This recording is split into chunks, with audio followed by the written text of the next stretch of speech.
Es un hecho, tarde o temprano todos en nuestra experiencia de vida nos encontramos frente a situaciones o personas tóxicas.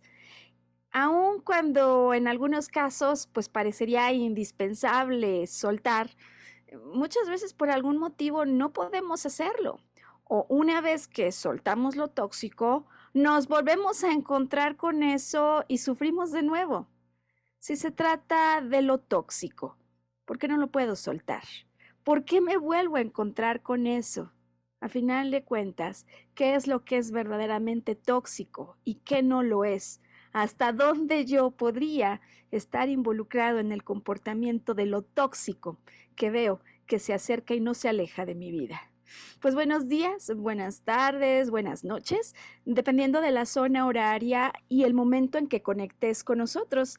Mi nombre es Maru Méndez, yo soy maestra en psicología transpersonal y arqueóloga emocional. Y el día de hoy me encuentro más que lista para ayudarte a explorar un tema de máxima importancia para muchas personas. ¿Cómo hacer para poder soltar lo tóxico? Si se tratara de descodificar, entender el significado más profundo que hay detrás de estas vivencias repetitivas, qué es lo que me quiere decir la vida a través de ellas, a fin de organizar el contenido que tengo preparado para compartir en esta ocasión, me gustaría proponer tres partes. Una primera, ¿te parece?, en la que platiquemos un poco acerca de qué es tóxico, qué es lo tóxico, recordarlo, ponernos sobre una misma línea de entendimiento.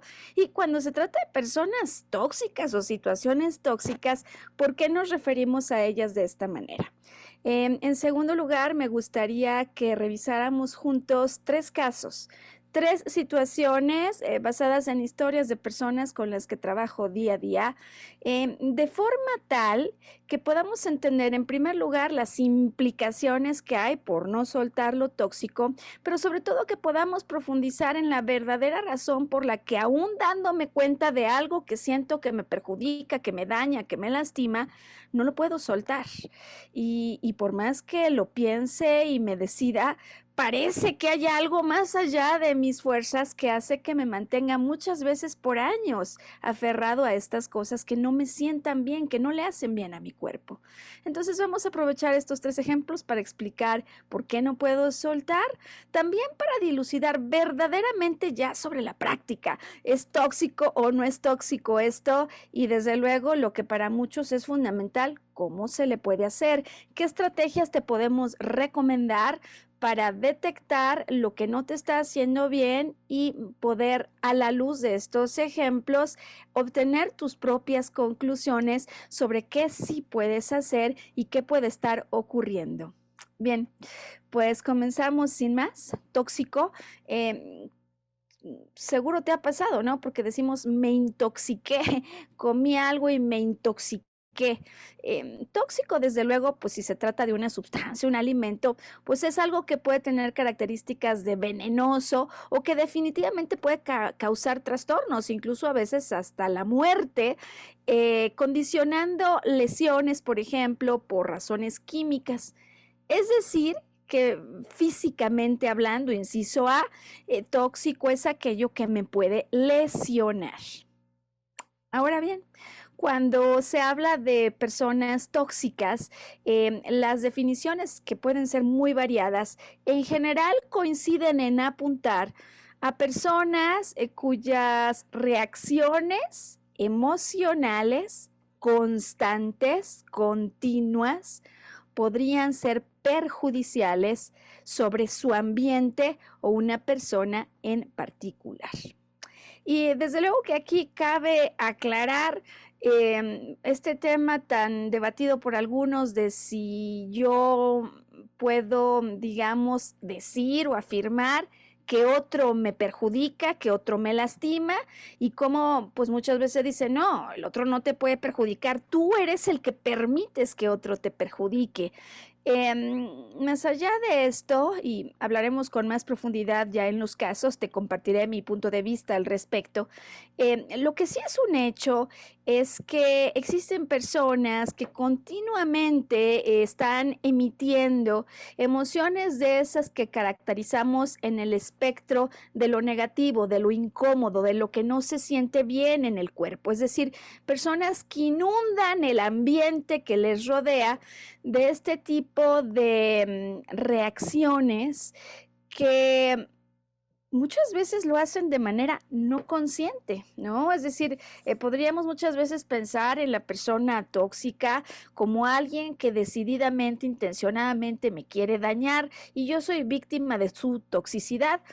Pero lo cierto es que en la mayoría de los casos, estas reacciones ocurren sin darnos cuenta y se deben a nuestro pasado, se deben a situaciones que pudieron haber ocurrido en nuestra vida y que por lo tanto reaccionamos así frente a otros, así sin darnos cuenta. En todo caso, ciertamente nuestras emociones son respuestas ante los estímulos que ocurren, que pueden provenir del exterior o del interior, normalmente en una combinación. Hay un estímulo externo, algo ocurre y esto se suma a mis interpretaciones, a mis expectativas, a mi historia, decíamos, pasada, para dar como consecuencia una reacción emocional. Y desde luego cada uno de nosotros somos responsables por ir gestionando de manera más consciente y cada vez más madura estas reacciones, de tal manera que a lo largo de nuestra madurez emocional consigamos, en lugar de reaccionar, como dicen, con el estómago, ¿no? Podamos hacerlo de una manera más pausada en muchas situaciones y más equilibrada. Siempre, sin embargo, es importante considerar que el propio flujo emocional implica una vibración. Y si yo estoy continuamente expuesto a un ambiente en el que hay emociones discordantes, esto necesariamente va a tener un impacto con mi propio cuerpo energético y emocional. Es decir, dos cuerpos que entran en contacto y cada uno tiene su propia vibración, consecuencia de su tono emocional, acabarán después de estar en convivencia en un tono distinto al de cada uno. Así pues, entonces, ¿cómo podríamos identificar personas que están continuamente emitiendo estas emociones desagradables y generando un ambiente que podría resultar perjudicial en función de la historia que tengan otras personas que conviven con ellos? Bueno, pues en primer lugar, hay quienes dicen que una persona tóxica es poco empática, ¿no? Primera forma de darnos cuenta, alguien quien tendrá poca empatía con lo que están viviendo o pensando los otros. En segundo lugar, algunos caracterizan el comportamiento tóxico como aquel de una persona que en circunstancias continuas, repetitivas, menosprecia las ideas o el punto de vista de los demás, ¿no? Entonces, poco empático, menosprecia los puntos de vista de otros. En tercer lugar, se habla de personas que necesitan estar descargando así también continua y constantemente sus frustraciones con otros. Y bueno, desde luego hay quien se preguntará al respecto, ¿no? ¿Cómo? Pues si yo tengo una pareja, por ejemplo, es natural que descargue mis frustraciones con otro para que me ayude a resolverlas. Y desde luego yo creo que eso es entendible. Pero sin continuamente todo lo que hay es frustración. Entonces, lejos de crear un clima cálido desde el cual la relación se pueda desarrollar con máximo beneficio para ambos, desde luego esas frustraciones empiezan a crear un clima de frustración en la propia relación, aun cuando posiblemente la razón original de la frustración no tenga nada que ver con el propio, digamos, par, ¿no? Con las personas, sino con situaciones ajenas a ellos. Bueno, en tercer lugar, no solo es que sean poco empáticos, posiblemente menosprecien las ideas de otros o vacíen frustraciones, sino que además presionan al otro, em, y continuamente en este presionar están sobrepasando los límites del otro, ¿no? Como tratando de ver hasta dónde puede llegar. Y desde luego, punto número 5, esperando que el otro siempre esté dispuesto incondicionalmente a ayudarles en todo lo que necesiten. De tal manera que pues no solo es que las personas estén demandando del otro continuamente y vaciando sus frustraciones, sino que número 6, esto es interesante, en realidad muchas veces además se centran en aspectos negativos de las personas que tienen enfrente, es decir, eso a lo que llamamos vulnerabilidades, es decir, pueden irse encima de un error o de algo que consideren un defecto, porque así todo el mundo lo suele decir. Y desde luego, número 7, difícilmente asumen su participación o responsabilidad en algo que hubiera ocurrido, de tal manera que culpan siempre al que tienen enfrente. Esto me parece que puede dar pauta a muchos para saber la toxicidad del ambiente que podrían estar respirando en una relación con otra persona. Desde luego, lejos, por supuesto, pensar que aquel que me culpa estuviera en disposición de ofrecer apoyo emocional, mucho menos cuando más se necesita, por ejemplo. Me ha tocado ver casos donde aquel que necesita el apoyo, como ya sabe que la otra persona tiende a ser incisiva y a no aceptar responsabilidad, pues muchas veces ya se acaba callando, de tal manera que en la relación hay poco entendimiento. Uno insiste en ser entendido, el otro evita ya compartir aspectos que podrían ser más íntimos. En todo caso, el hecho de que alguien se la pase con comportamientos incisivos, marcando culpas, invadiendo límites, puede generar o sembrar, digámoslo simplemente así, el territorio o el terreno para que la persona que se siente atacada pues empiece a generar dudas sobre sus aptitudes, su capacidad o simplemente su idoneidad para ciertas cosas. Esta semana trabajaba con alguien que me explicaba cómo en las relaciones tóxicas que de alguna manera han rodeado su existencia, siempre ha estado la idea de tú no sirves para nada. Y cómo esto le lastima al extremo cuando lo vuelve a oír, porque hay un primer evento donde alguien a quien ella quería muchísimo le dijo en situaciones complejas, no sirves para nada. Bien, y por ello es que en términos de esta descripción, el 10.º punto que quiero compartirte hoy, es como cuando me encuentro en estas situaciones de alguna naturaleza tóxica, mi energía se consume, mi alegría se va menoscabando. Y esto me parece que quizás sea uno de los síntomas más simples de poder observar, porque quizás incluso en la ausencia de la otra persona, yo me siento aliviado, yo me siento tranquilo. Y en mi día a día, sin embargo, en convivencia, el tema se ha vuelto ya insoportable, al punto que no solo estando en convivencia, sino que muchas veces también fuera de ella, como me mantengo repitiendo asuntos no resueltos con esta persona, pues esto le va restando el toque de felicidad a mi día a día. ¿Hasta dónde te encuentras en una situación de toxicidad? ¿Hasta dónde parecería que en el entorno en el que te desenvuelves hay algo que parece ser efectivamente tóxico y no lo puedes soltar? Esta es una de las preguntas que con más frecuencia recibo, ¿no? Y es, sí me doy cuenta. Sí me doy cuenta, quizás no todo el mundo me dice tóxico, pero me dicen, sí me doy cuenta que esta situación, esta persona, esta relación me daña.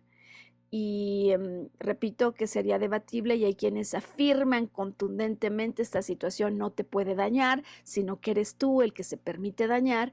Pero a mí me gustaría hoy comenzar por hacer un toque de realidad en términos de situaciones o personas en momentos determinados que están emitiendo juicios. Decíamos ya hace un rato que sobrepasan límites y que están generando un estímulo de ciertas características que podría volverse perjudicial dada la historia de una persona.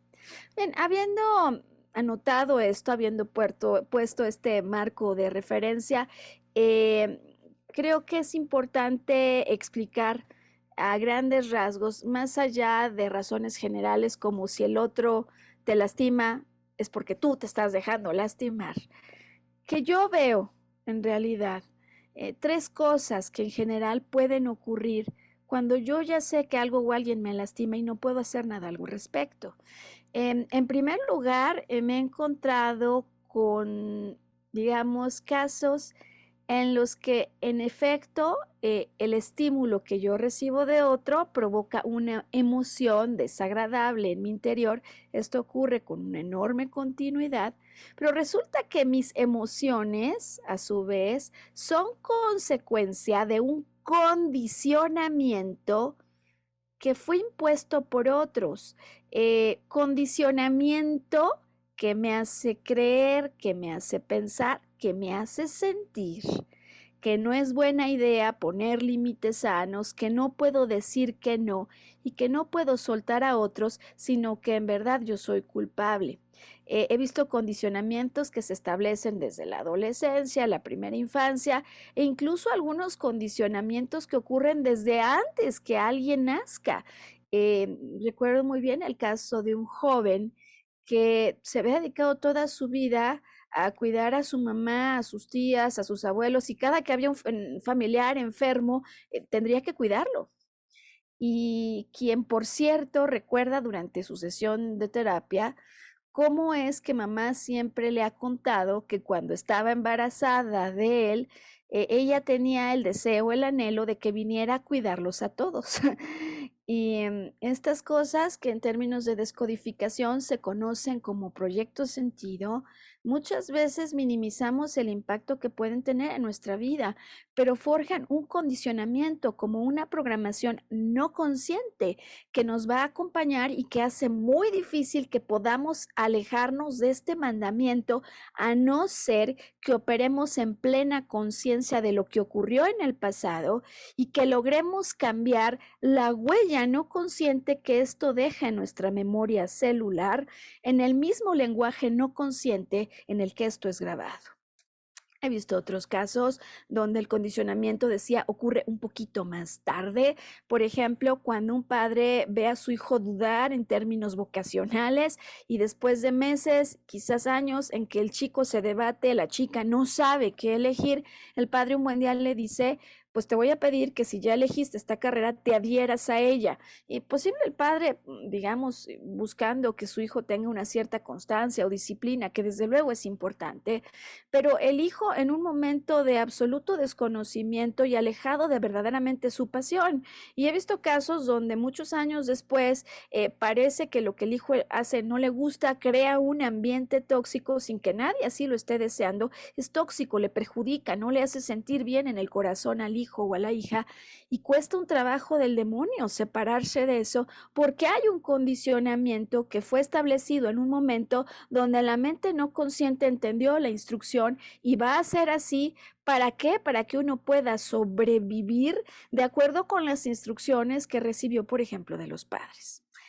En otras ocasiones, lo que he observado es que yo no puedo soltar lo que considero tóxico, lo que es perjudicial o digamos simplemente no está alineado con los deseos de mi corazón, porque no es que haya habido un condicionamiento impuesto por otro, sino que el condicionamiento proviene de una interpretación establecida por mí mismo, por mí misma.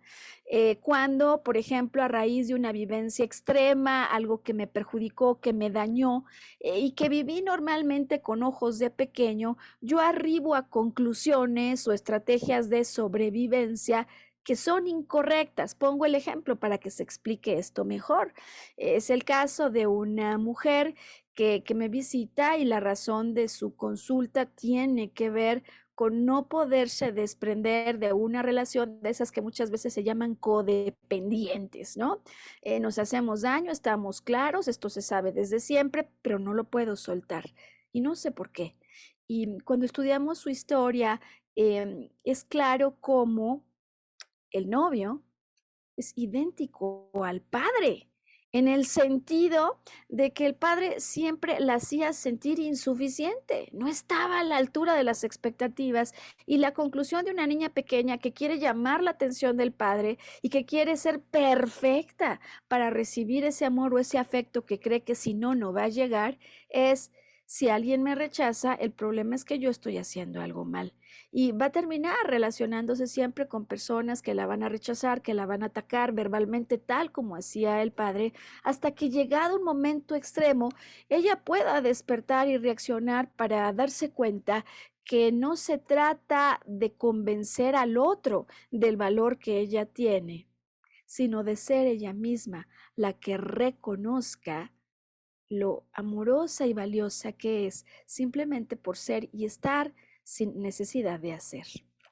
Entonces, condicionamientos de otros, decía yo, en primer lugar. En segundo lugar, programaciones no conscientes basadas en conclusiones a las que llegamos con los ojos pequeños. Y por último, algo muy importante que me gustaría explicar es el rol que en todas estas circunstancias tiene la culpa, porque, como ya explicábamos en las definiciones diversas que se montan alrededor de situaciones tóxicas, normalmente en estas situaciones el otro me culpa, me responsabiliza, él no asume participación. Eso es bastante, digamos, común, pero lo más relevante siempre y presente es que si el otro me culpa o implícitamente lo hace, o yo soy simplemente el quien me siento preocupado, el primero que pone una nota de culpa en lo que está ocurriendo soy yo.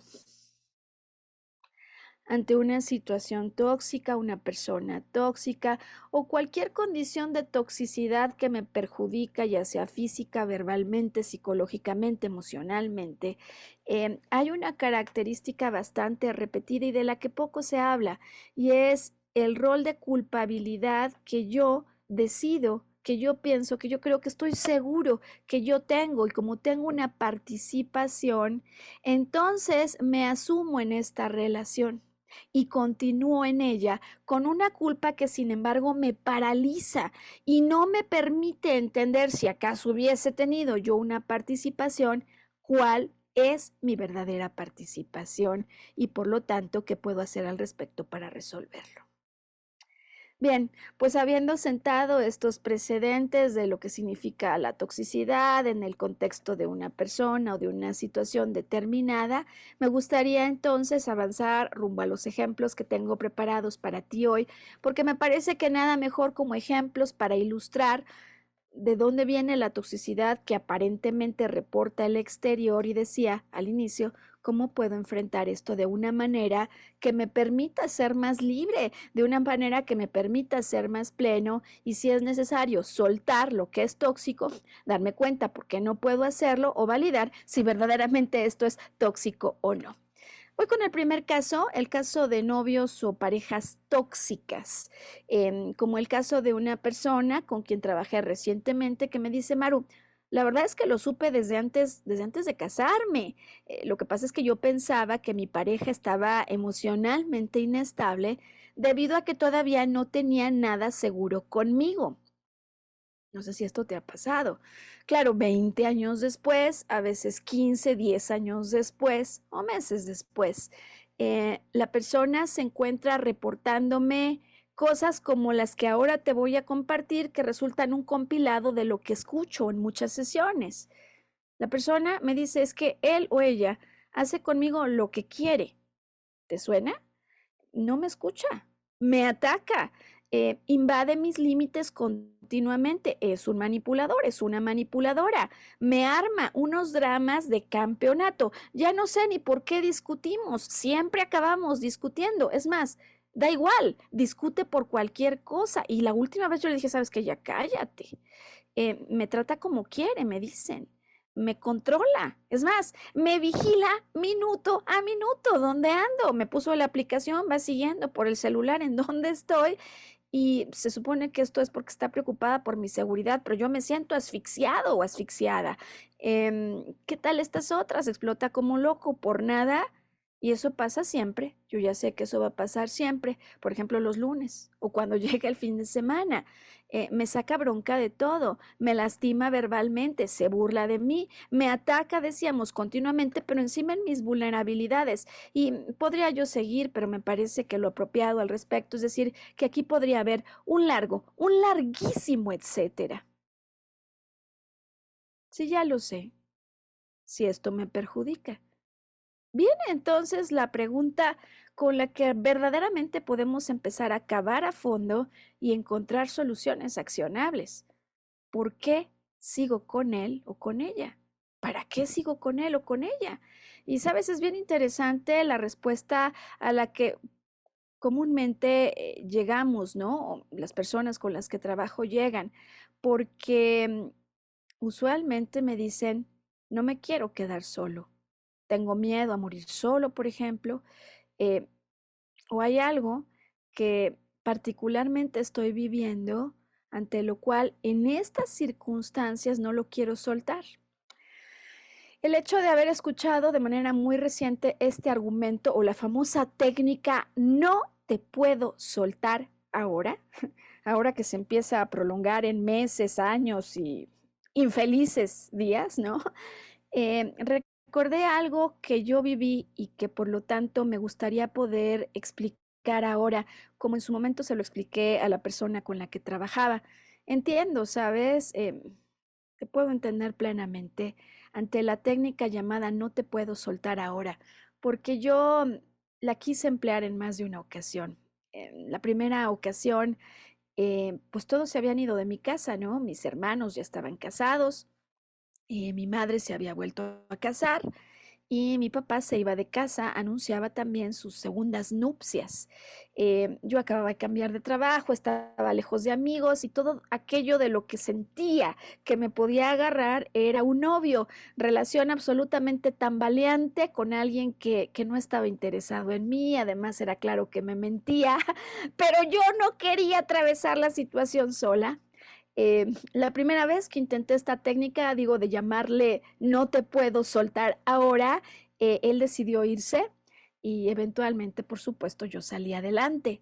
Años, muchos años más tarde, ya con una impronta no consciente de eso que había pasado, me enfrenté a una situación de naturaleza distinta, pero similar en el contexto emocional.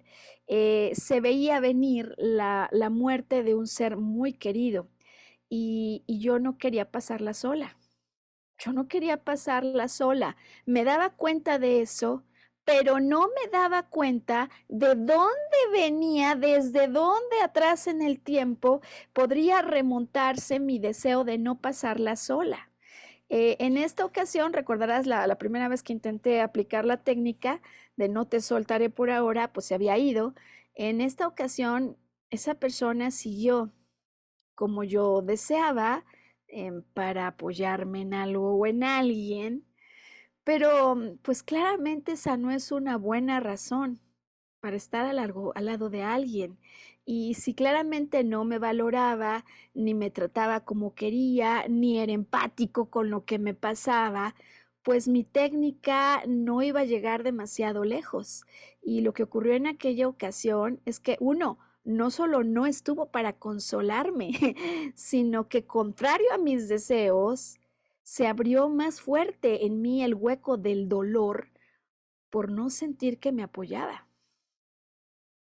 Atención entonces a quienes, como yo, en ocasiones nos abrazamos y nos aferramos de la idea y de la técnica, no te puedo soltar por ahora, porque esta intención en realidad no se apega a altos estándares de amor y tarde o temprano se revierte en tu contra para demostrarte que es claro que puedes estar sin alguien que emite juicios hacia tu persona en forma tóxica que te podrían dañar esos juicios. Digo, amén de que yo sea el que me lastimo con ello. Claro que yo puedo tomar una decisión si mi creencia es que no puedo estar solo, que no puedo estar sola, porque en realidad es una creencia bastante retable. Lo cierto es que ni desde el primero hasta el último día, aunque aparentemente estemos solos, lo estamos. Nunca lo estuvimos y nunca lo estaremos. Ese es el primer caso.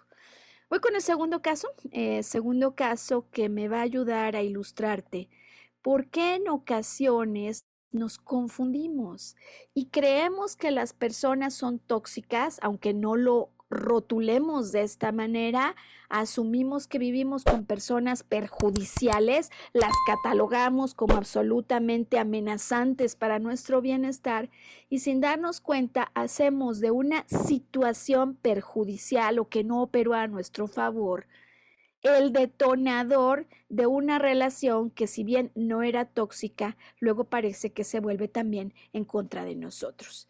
Este es el caso dirigido a quienes tenemos a veces eso que decimos un jefe, un supervisor, una supervisora tóxica. En mi historia, pues tuve en algún momento un supervisor que en realidad había sido una buena persona, que confiaba en mí, que me valoraba y que me dejaba operar en bastante libertad.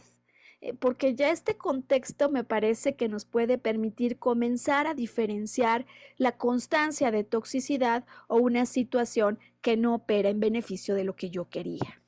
Un día acordamos él y yo promover a un joven trabajador de excelente desempeño que reportaba dentro del grupo que yo dirigía y por consecuencia, pues que era parte de la responsabilidad de este jefe. Estuvimos no solo de acuerdo, anunciamos con los nuevos usuarios que él tomaría nuevas responsabilidades, desde luego se lo confirmamos a él y tuvimos la aprobación de recursos humanos. Pues resulta que una semana después de instalado en el puesto, me dice el jefe, oye, pues que siempre no, que siempre no podemos promoverlo. Era viernes, ya era tarde, eran más de las 6 de la tarde, ambos estábamos cansados. Él venía de una sesión con su jefe, el director general, quien estaba, pues, de alguna manera preocupado, diciéndole que veía como muchas veces las decisiones de personal no se estaban haciendo bien y que pues como no se estaban haciendo bien las cosas, se acababan las promociones por dedo, supuestamente, ¿no? Así definidas, y se iniciaba una etapa de promociones por concurso.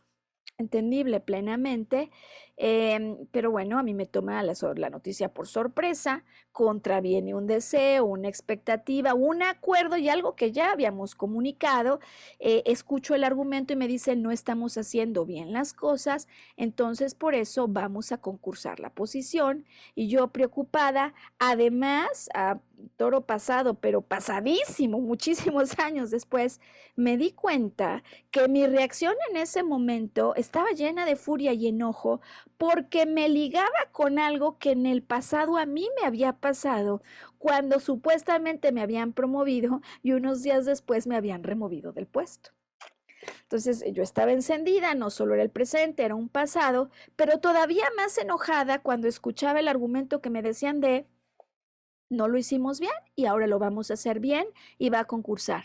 Lo que más me pone histérica es cuando escucho que me dice, a ver, Maru, que concurse, de todas maneras tú y yo vamos a decidir, como diciendo, deja de hacer drama y alíñate a lo que nos piden, que al final vamos a hacer lo que querramos, lo cual a mí me puso más histérica porque dije, ¿cómo?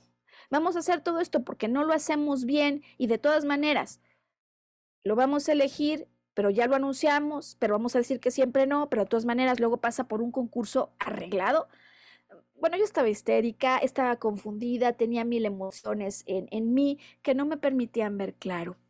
En esa ocasión no oculté mi furia y después de que insistí, insistí y por más que insistí no lo conseguí, pues esta persona al oírme intensa y sin ceder aplicó el principio de autoridad y me dijo, Maru, ya está, así se va a hacer, punto. Bueno, te puedes imaginar que esto a mí me hizo explotar mucho más Y con esto quería explicar cómo en una enorme, digamos, ocasión, en una enorme cantidad de ocasiones, hace que nos alejemos de otros y los tachemos de perjudiciales o tóxicos con base en un evento. Basta una sola experiencia para que nos alejemos de otros a partir de un momento en el que ocurrió algo que no nos gustó y lo veamos a partir de ese momento, decía, como con ojos de peligro, amenaza, tóxico. Y bien, sabes, posiblemente intelectualmente yo estuviera apelando a un principio de justicia, estuviese apelando desde mi apreciación a hacer las cosas correctamente cuando habíamos tomado la decisión basados en su desempeño, cuando, según yo, no había otros candidatos así de preparados y con esos resultados para tomar el puesto, y cuando finalmente, pues de todas maneras íbamos a optar por él, y según esto, para hacer las cosas bien, íbamos a avisar un concurso que todo el mundo ya sabía cuál era el ganador. Me parecía que en eso había algo incorrecto, pero digamos que ya con más calma y distancia, es cierto que yo también participé de la toxicidad del evento. Y me gustaría poder compartir contigo la observación y el aprendizaje de lo ocurrido, porque a partir de ese momento, viernes en la noche, ya te puedes imaginar el fin de semana que pasé, ¿no? Discutiendo con la situación y arreglándome, según yo, a trancazos con la vida en mis pensamientos.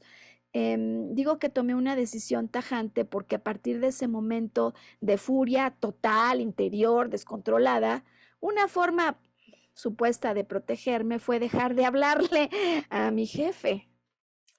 Dejar de hablarle, lo que la verdad es que refleja una reacción que observo típicamente cuando a veces nos sentimos rechazados y lo que hacemos para que ya no sintamos eso que nos lastima es rechazar a otros.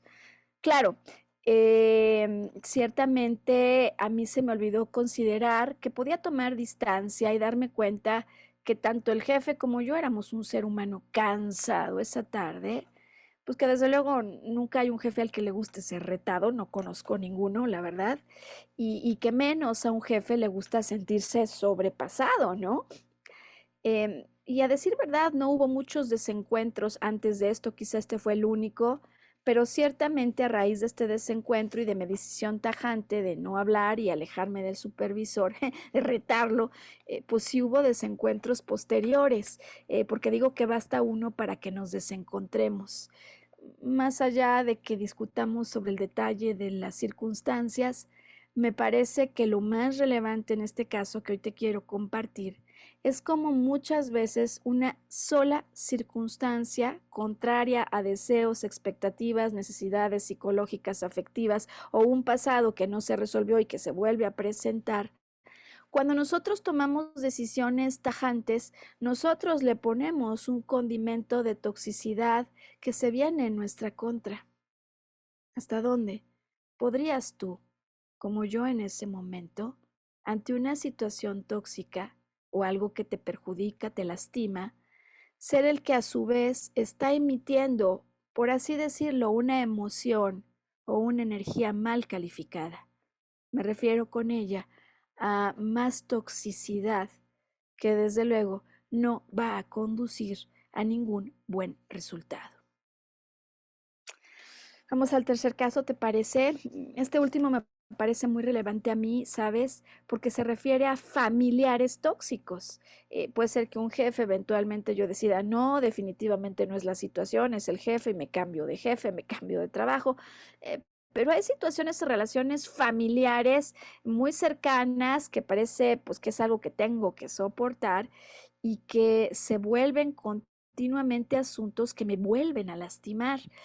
En días recientes he tenido la historia de dos personas quienes vivieron situaciones complejas con hermanos o con hermanas.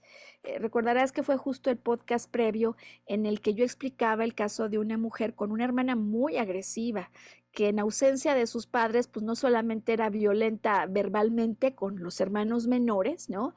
Sino que además tenía y tomaba represalias si alguno de ellos se quejaba, reclamaba o trataba de defenderse, al punto que cuando la mujer que se sentía lastimada de pequeña se trata de defender de la hermana le saca toda su ropa a la calle. Desde luego esto comenzó a formar un condicionamiento en ella de no puedo hacer nada al respecto, pero hay algo que particularmente me gustaría aquí ejemplificar o resaltar, ¿no? Y es como a partir de muchas situaciones que esta mujer vivió con su hermana y otras personas como parejas, o situaciones laborales, sin distingo, es la sensación de culpa cuando algo sale mal, cuando según yo no hice lo que debería o cuando ocurren cosas ajenas a la voluntad de cualquiera.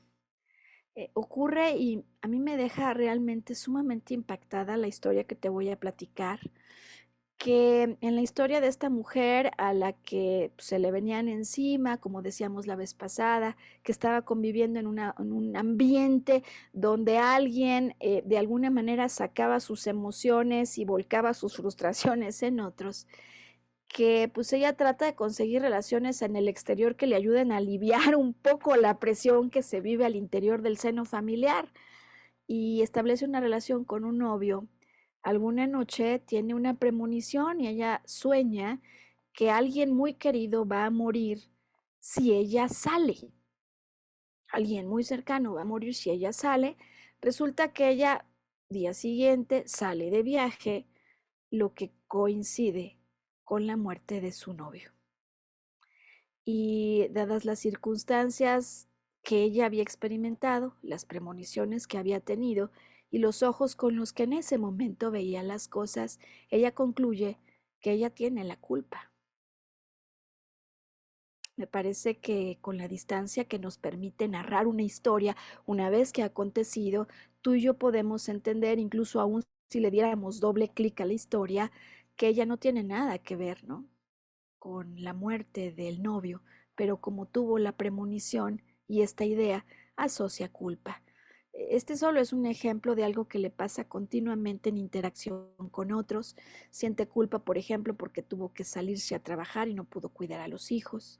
Siente culpa cuando esto además se lo recuerdan los nietos a los que ve llorar porque no están los papás con ellos. Y siente culpa y me narra algo que para mí resulta tremendamente revelador y posiblemente una de las afirmaciones o piezas de información más importantes de todo este podcast, por lo que le agradezco a ella el que me permita compartir esto. Em, Resulta que en algún momento una hija tiene un hijo y está gravemente herida, desangrándose a raíz del parto. Su hija está a punto de morir y a la hija finalmente la salva un protocolo médico que se establece en ese hospital en el que ella se encontraba. Curiosamente, este protocolo médico que salva a su hija es un protocolo médico en el que esta mujer había participado en el pasado. Es decir, esta mujer era un médico, médico que tenía que trabajar, se había separado de su esposo y tenía que trabajar para de alguna manera conseguir el sustento para sus hijos, pero justo trabajando es como participa en el desarrollo de un protocolo que luego le salva la vida a su hija. Y entonces esto reta el pensamiento, ¿no? Porque cuando yo me sentía culpable por no haber estado con ellos, en realidad estaba en un rol profesional que no solo salva la vida de otros, sino también de los propios. ¿Cuántas veces he visto la situación de alguien que se ve involucrado en relaciones que le perjudican, donde continuamente hay emociones desagradables que se tiran al ambiente y que siente que no puede hacer nada al respecto porque como esta mujer se siente culpable en relaciones frente a personas que no pueden hacer en realidad otra cosa? ¿Qué quiero decir con esto?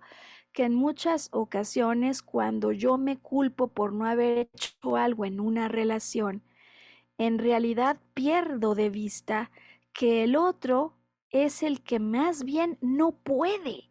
Y yo estoy asumiendo una impotencia personal por aspectos que más bien le toca al otro tratar.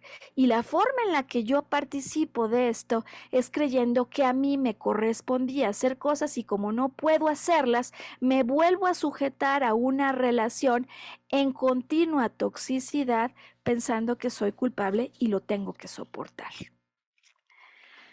Puede ser que en todo caso yo soporte y soporte por los siglos de los siglos, hasta que eventualmente ocurre un punto de ruptura, un momento en el que no puedo más del dolor, en el que esto se ha repetido tanto que el dolor emocional que siento me hace despertar.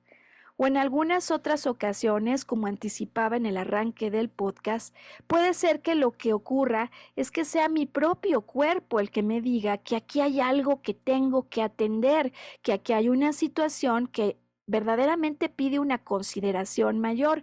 Me refiero a esos momentos en los que me enfermo. Enfermedades típicas relacionadas con problemas en los que yo siento que estoy teniendo que cargar con algo tóxico que no puedo soltar son las relacionadas con el colon. Síndrome de intestino irritable. Se irrita, me enojo porque siento que no puedo soltar algo tóxico. Y puede ser que no sea tóxico o puede ser que en efecto sienta que no lo puedo soltar. En cualquiera de los dos casos, si siento que no puedo soltar algo que contraviene mis intereses, mis deseos, que me perjudica, entonces el colon es el que inmediatamente dice auxilio. Esto no solo es que me irrite, sino que me duele. Y si hay algo que me duele y me irrita en el fondo, es creer que no puedo hacer nada al respecto.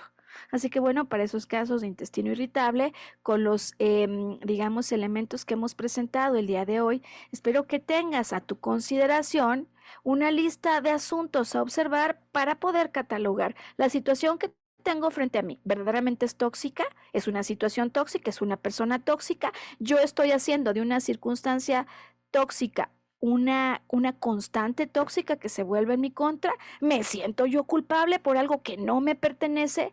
¿O simplemente esto no se alinea con lo que yo deseo y no me da alegría? Desde luego, la enfermedad que puede presentarse como consecuencia de una cadena psicoemocional que antecede a la cadena fisiológica, decía yo que la típica es todo lo que tiene que ver con colon. Pero hay otras manifestaciones que he observado, dependiendo de qué, de cómo percibo, interpreto lo que vivo.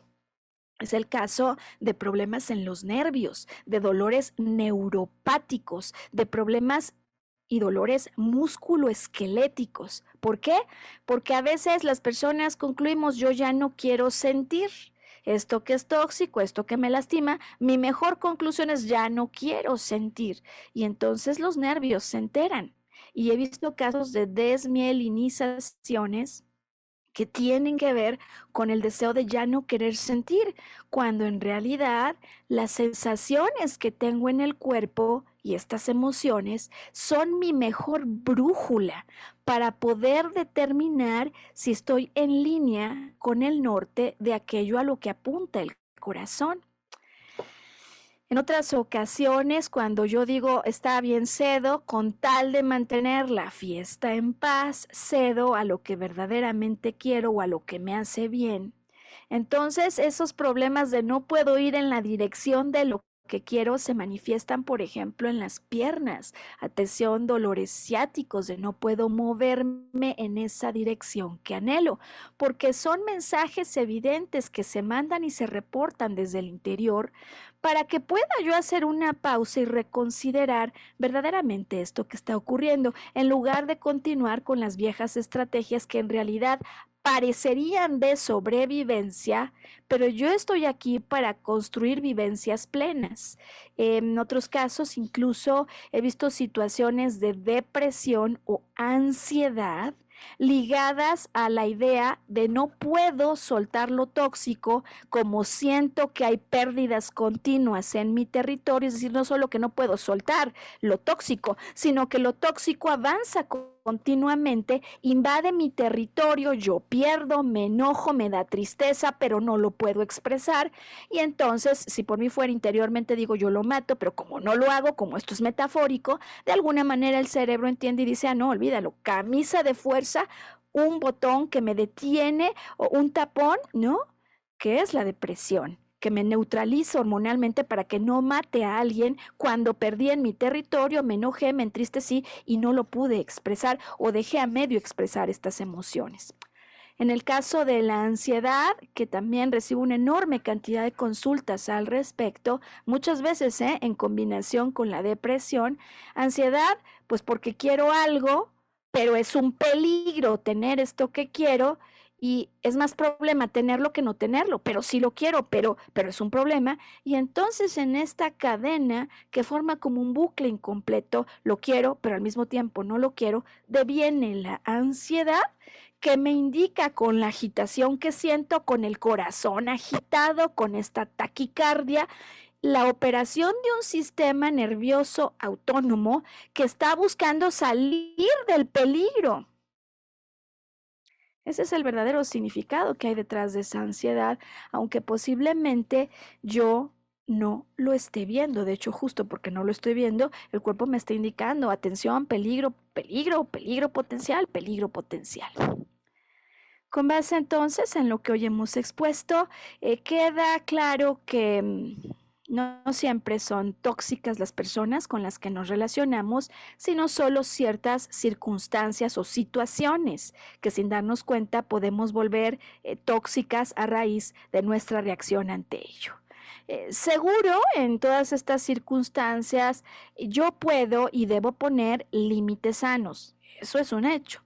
Pero desde luego, la primera y mejor manera que he observado como la más efectiva ante lo tóxico es ahondar y verificar lo tóxico en mí, de qué manera yo estoy participando en esto que está ocurriendo continuamente afuera. Y por tal motivo, entonces, para finalizar nuestra producción de esta semana, me gustaría dejarte con un grupo de preguntas que puedan ayudar a que completes tu reflexión y que realices también tu trabajo de investigación. Cuando otro me ataca, cuando otro se viene en mi contra, ¿es cierto o no es cierto lo que me está diciendo? ¿Hasta dónde posiblemente yo soy el primero o la primera que pensó esto? La pregunta que yo explicaba, digamos, al inicio del podcast y la vuelvo a subrayar porque es el mejor detector de toxicidad cuando yo siento culpabilidad, es la siguiente. ¿Es amoroso o no esto que está ocurriendo? Puede ser que se te olvide todo el contenido, puede ser que no te acuerdes de todo lo que dije, pero si solo mantienes contigo esta pregunta, este detector puede ser clave para diagnosticar situaciones que te perjudican o lastiman. ¿Hasta dónde es amoroso para conmigo esto que está ocurriendo? Lo que sigue pues es mucho más simple. ¿Hasta dónde esto me hace feliz? ¿Coincide o no con lo que yo quiero? ¿Puede o no el otro hacer algo distinto cuando yo le explico que no siento esto amoroso? Porque a final de cuentas, si el otro no puede, el único que puede decidir en alineación con su corazón soy yo. Y por lo tanto, mi mensaje final, que este contenido permita, más que culpar a otro o culparte a ti mismo, tomar responsabilidad amorosa sobre ti. Que este contenido motive en ti un tiempo para repasar lo que ha ocurrido y lo que verdaderamente pondría en máxima realineación a lo que ocurre en tu alrededor con lo que tu corazón anhela. Y que con base en todo esto consigas actuar coherentemente, consistentemente, con el amor que desea expresar y sentir tu corazón para que puedas, si es necesario, establecer límites sanos, decir no, hacerte a un lado de vibraciones que no corresponden a tu ser más esencial, que es uno, profunda y verdaderamente amoroso. Y que decidas acompañarnos en una semana cuando estaremos listos para un nuevo contenido en arqueología emocional. Mientras tanto, te dejamos nuestros datos de contacto y tenemos una colección de podcasts que puedes consultar en cualquier momento, por lo que te recordamos que nuestro canal de YouTube es Arqueología Emocional con Maru Méndez, mismo nombre que tiene nuestro canal de Facebook Arqueología Emocional con Maru Méndez, y que sea donde nos encontremos cuando ese momento ocurra, estés en máxima alineación con el amor que desea expresar tu corazón. Hasta entonces.